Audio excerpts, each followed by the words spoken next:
joined today on RealAgriculture.com by Ken Panchuk. He is the Provincial Soil Specialist with the Crops Branch of Saskatchewan Agriculture. Welcome today, Ken.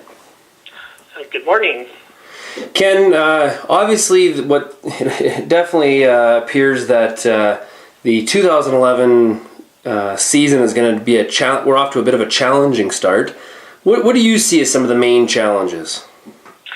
Yes, this is late April now, and most seed supplies should be spoken for and processed and in position for seeding. But I guess the general recommendation that always applies for seed is to use the best seed available. That would include the high germination, high vigor, low disease levels, and of course purity to variety.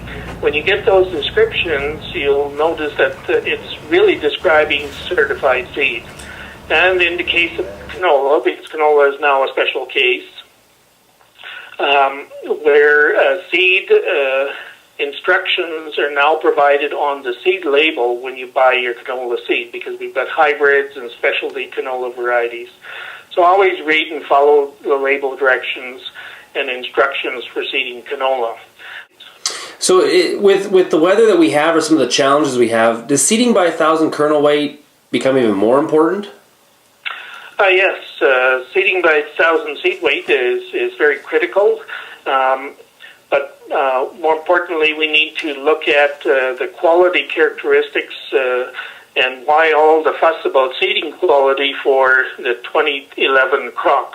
For example, last year's growing season was cold, wet, and late, and with the bulk of the harvest being taken off in October. So we have sprouting damage in this year's seed crop. There's frost on mature seeds, so that creates a very difficult situation to analyze at the seed lab level. And of course, a higher disease pressure. And of course, storage conditions are always an issue with seed. But Ken, we're like up against the 1st of May here. We're getting fairly late. Isn't it almost too late to have a conversation about seed quality? Like, are you concerned that guys are going to seed some unclean bin run or something like that?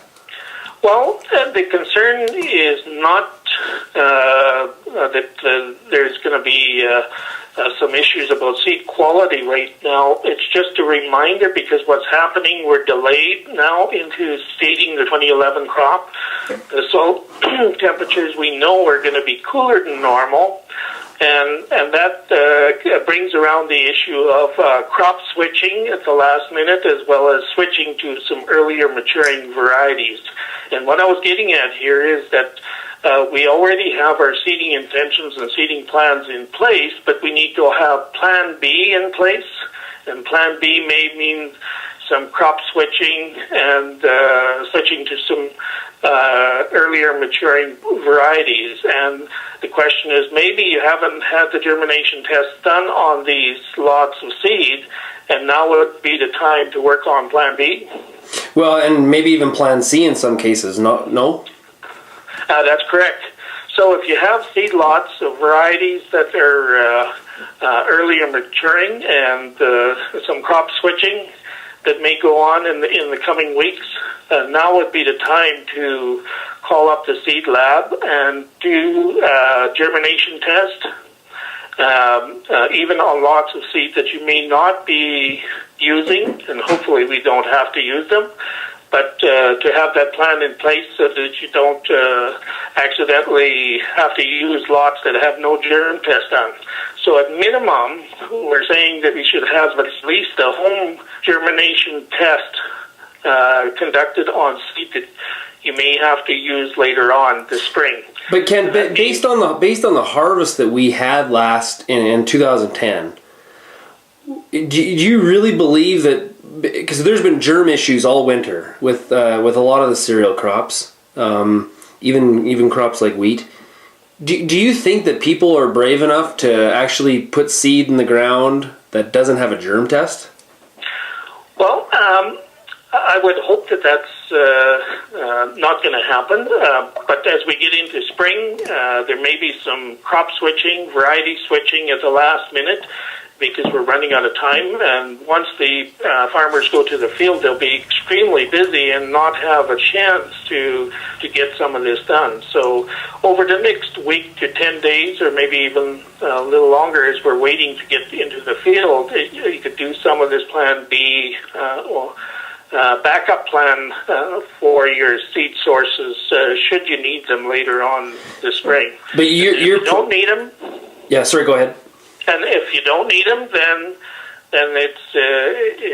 it'll be an exercise that will be some training for future years should we have a similar situation.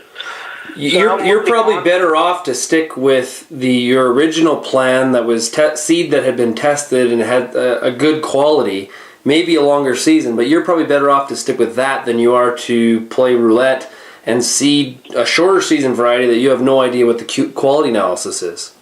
That's correct. Our general recommendation is to stay with your plan as long as possible. And that involves using the best seed that you have available for that crop. And of course, many of the varieties that are going to be planted this year, the seed sources are in short supply, so you're not going to be able to just find seed sources for other varieties and crops at a moment's notice. So we need to be aware that when we do seed some of the longer varieties, you want to use other strategies to get that crop up as quickly as possible. And that means seed treatments to give the seedlings the best chance of producing a healthy stand, adding some phosphate fertilizer with or very near to seed to give that seedling healthy roots and healthy shoot production so that it can manage the cooler soils and maybe the wetter conditions that we'll be faced with this spring. Would this year be one of those ideal years to make sure that you are trying to use as much seed trim as possible? Maybe a good year for some side-by-side, some on-farm side-by-sides. Yes. When we're looking at inputs such as seed dressings and other inputs, it's always a good practice to leave a check strip if you can, so you know whether that practice is economic for you. But in a year like this, where we know that the seed quality may be off a bit, seed treatment would be strongly encouraged. And of course, application of phosphate fertilizer with or very near to seed will be strongly encouraged, and shallow seeding. Mm-hmm. So those are the things that we're going to be encouraging producers to do over the next